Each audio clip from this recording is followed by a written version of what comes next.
Good morning student. साहित्य अध्ययन केंद्र में आपका स्वागत है। आज हम लोग कक्षा 12वीं के काले मेघा पानी दे नामक पाठ का प्रश्नोत्तर अर्थात पाठ्य पुस्तक के जो प्रश्न अभ्यास हैं उनसे अवगत होंगे। तो पाठ्य पुस्तक में जो भी प्रश्न दिए हुए हैं उनका उत्तर मैं बताऊंगा और आपको इस बताने के आधार पर ही नोट्स भी तैयार करना है। जैसे सबसे पहला प्रश्न है, लोगों ने लड़कों की टोली को मेढक मंडली नाम किस आधार पर दिया? यह टोली अपने आप को इंद्रसेना कहकर क्यों बुलाती थी? उत्तर होगा आपका, गांव के कुछ लोगों को लड़कों का नंग धड़ंग होकर के कीचड़ में लथपथ होना बुरा लगता था, इसलिए वे इन लोगों को अंधविश्वास के कारण क्या गाली देते थे, इनसे नफरत करते थे और इंद्रसेना के जो लड़के थे इन लड़कों को मेढक मंडली कह करके पुकारते थे। इसी में एक और प्रश्न जोड़ा है कि यह टोली अपने आप को इंद्रसेना कहकर क्यों बुलाती थी? तो आपका उत्तर होगा, गांव के बच्चों की टोली भगवान इंद्र से वर्षा करने की गुहार लगाना चाहती थी। बच्चों की मान्यता यह थी कि भगवान इंद्र वर्षा करने के लिए पानी मांग रहे हैं, तो उनके दूत बन करके लोगों से जब तक हम जल का दान नहीं कराएंगे तब तक बारिश नहीं होगी। शायद इसीलिए वे अपने आप को इंद्र सेना कहते थे, अर्थात इंद्र की सेना, भगवान इंद्र के दूत। अगला प्रश्न है, जीजी ने इंद्र सेना पर पानी फेंके जाने को किस तरह सही ठहराया? यह सीबीएसई बोर्ड में कम से कम 5 से 7 बार आया है, बार बार यह पूछा जाता है और मैंने अर्थ ग्रहण संबंधी प्रश्नोत्तर में इस प्रश्न की व्याख्या भी किया था। फिर से एक बार सुन लीजिए। गांव के कुछ बच्चे नंग धड़ंग होकर के लथपथ होकर के गांव वालों से पानी मांगते थे। उनका विश्वास था कि ऐसा करने से इंद्र देवता क्या होते हैं, प्रसन्न होते हैं, वर्षा होती है और इसलिए इस सेना को इंद्र सेना कहा जाता है। लेकिन जीजी ने इंद्र सेना पर पानी फेंकने की परंपरा को बिल्कुल सही ठहराया। क्यों सही ठहराया? क्योंकि इस मंडली को जब हम जल देते हैं तो दीदी की मान्यता थी कि देवता से कुछ पाने के लिए पहले कुछ हमें दान और त्याग करना पड़ता है। जब तक हम दान और त्याग नहीं करते हैं तब तक हमें कुछ प्राप्त नहीं होता है। उदाहरण इन्होंने दिया है कि किसान 5-6 सेर अनाज अपने खेतों में ले जा करके त्यागता है, फेंकता है और तभी वह अपने खेतों से 30-40 मन क्या गेहूं अथवा अन्य फसल प्राप्त करता है। यही बात इंद्र सेना पर भी लागू होती है कि इंद्र सभा लोगों से जल का दान करा के भगवान इंद्र को प्रसन्न करती है, तभी भगवान इंद्र अपनी ओर से क्या झमाझम बारिश करते हैं और लोग तृप्त होते हैं, संतुष्ट होते हैं, उनकी आत्मा संतुष्ट होती है। इस प्रकार से इंद्र सभा वर्षा की क्या करती है, जल के रूप में बुआई करती है और उनके ऊपर पानी का फेंकना जीजी के अनुसार अक्षरशः सत्य है। तो यह आपका उत्तर हो जाएगा। तीसरा है प्रश्न कि पानी दे गुड़धानी दे, मेघों से पानी के साथ साथ गुड़धानी की मांग क्यों की जा रही है? मेघों से पानी के साथ साथ गुड़धानी क्यों मांगी जा रही है? सबसे पहले तो गुड़धानी का मतलब समझ लीजिए, गुड़धानी क्या होता है?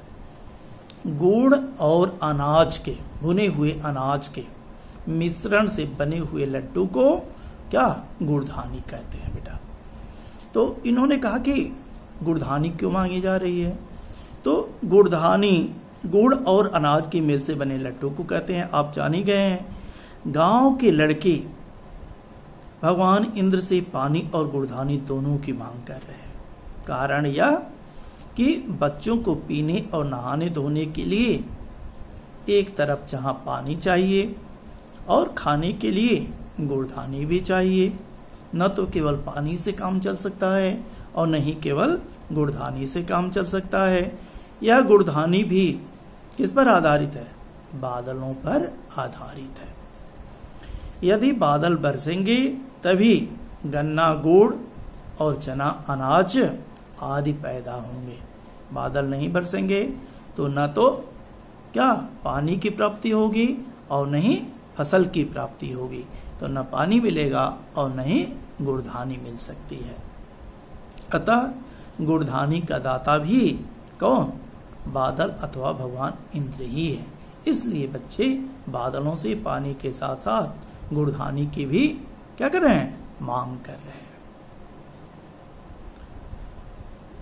अगला प्रश्न है, बहुत इंपॉर्टेंट प्रश्न है बच्चों, कि गगरी फूटी बैल प्यासा। गगरी फूटी बैल प्यासा इंद्र सेना के इस खेल गीत में बैलों के प्यासा रहने की बात क्यों मुखरित हुई है? बैलों को प्यासा रखने की बात क्यों कही गई है? आप जानते हैं कि भारत कृषि प्रधान देश है। भारत में कृषि अत्यधिक की जाती है और बैल कृषि की रीढ़ माने जाते हैं। बैल क्या है? कृषि की ये रीढ़ है। वे ही खेतों को जोत करके अन्न उपजाते हैं। आजकल की बात नहीं है, ये थोड़ा सा पहले की बात की गई है। अभी भी कृषि पर ही हम लोग ज्यादा से ज्यादा आधारित रहते हैं। उनके प्यासा रहने से, उनके मतलब किनके?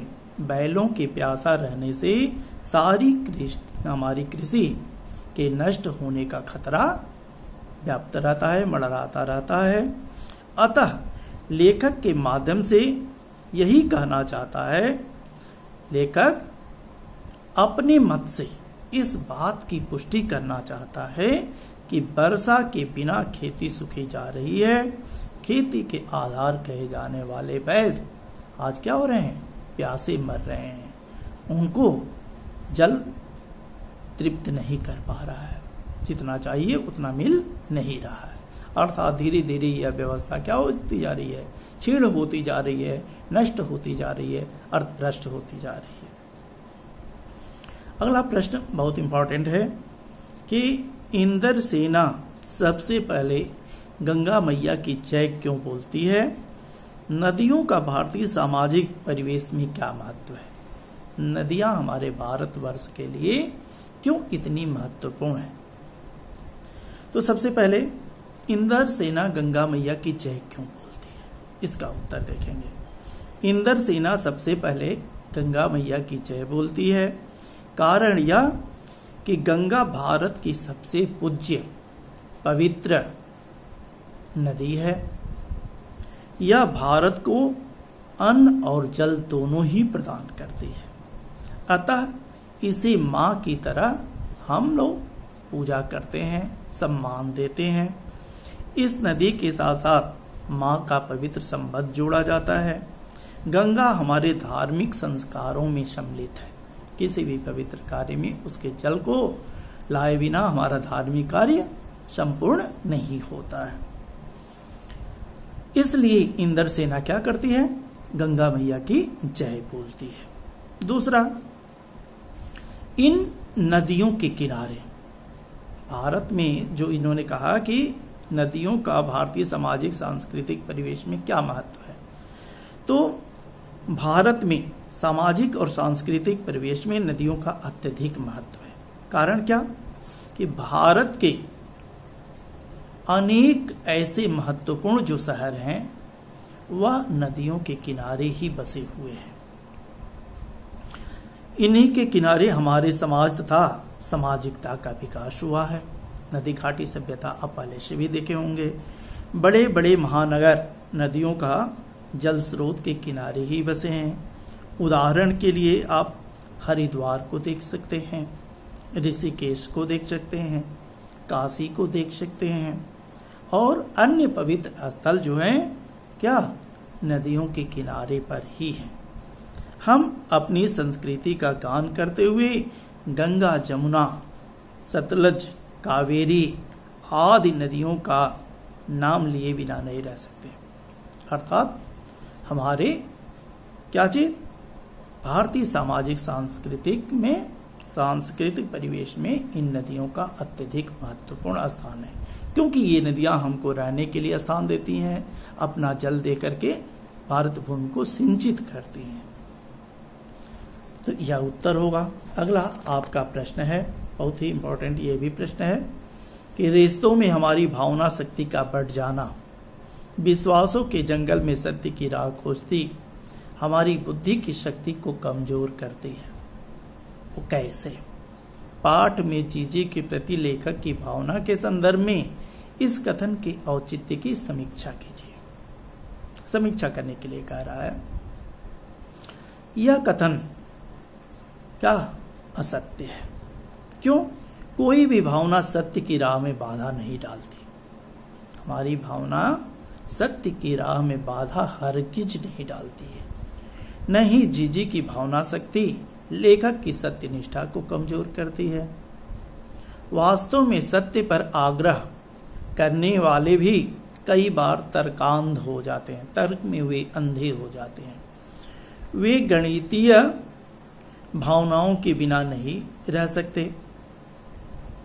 वे गणितीय तर्क को देख करके ही संतुष्ट होना चाहते हैं, परंतु जीवन में उससे भी बड़े सत्य हैं जो भावनाओं में छिपे होते हैं।